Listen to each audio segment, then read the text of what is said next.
What if the water that we drink, the water in which we swim, the water that we use on a daily basis just disappeared? What if clean drinking water were no longer accessible? What if our freshwater resources were under imminent threat? At AquaForum, our goal is for all North American communities to have sustainable access to clean water and to treat water as an irreplaceable resource.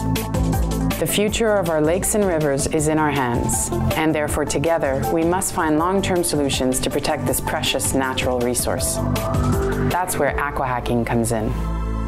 When we realized just how fragile the environment is, my brother and I, along with the support of our parents and our grandparents, came together and started this AquaHacking movement.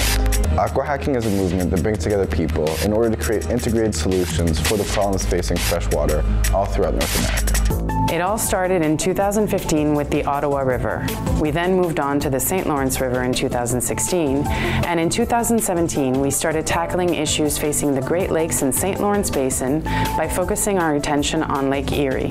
Each year and over the course of several months, the AquaHacking Challenge engages with multidisciplinary teams that develop clean tech engineering, web, and mobile solutions to water issues. Since we started, AquaHacking has supported the creation of more than 10 clean tech solutions to threats facing our waters, such as algae bloom, microplastics, invasive species, sewage overflow, and more. Every year, we challenge young entrepreneurs, innovators, and hackers to impress us with their most creative ideas in order to help save our rivers and lakes. These social entrepreneurs carry with them an amazing amount of passion and great stories to share along the way. Hi, I'm Alexandre Kaya, mechanical engineering graduate in École de Technologie Supérieure, and the purpose of the Niaki pillar is to absorb and break down the waves so that you slow down erosion on the coast and on the riverside. InfoBaignade is an application, so it's a two-part project.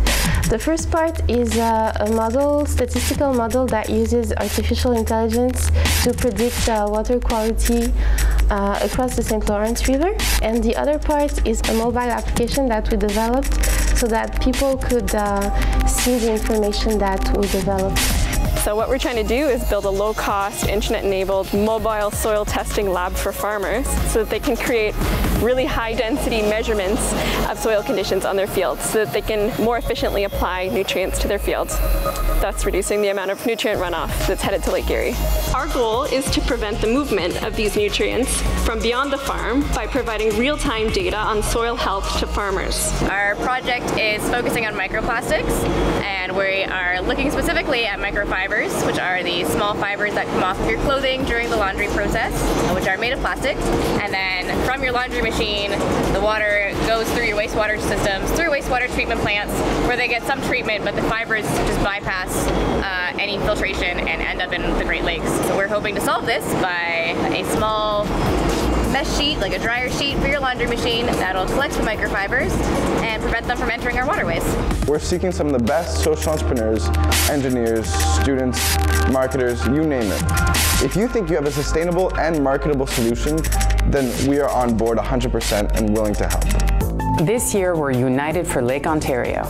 Participating teams will have abundant access to experts, mentors, and data during the whole process, and the winning teams will share a total of $50,000 in prizes to power their solutions.